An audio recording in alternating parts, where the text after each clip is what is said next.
ค่ำแล้ว17 นาฬิกากับ46 นาทีแล้วบ้านนาที่โนนเมา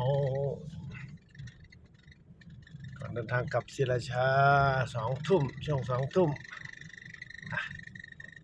สีเขาไปกินนิดหน่อยในการธรรมชาติกับบ้านภูเขาหลังบ้าน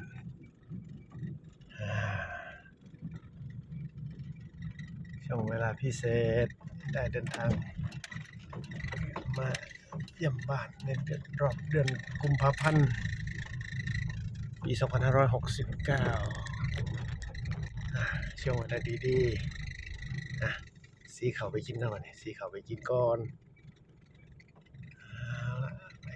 รายการนะถึงแล้วบ้านนาของเฮาบ้านที่เฮาฮักบ้านบุญปลาคุ้มลูกพอแล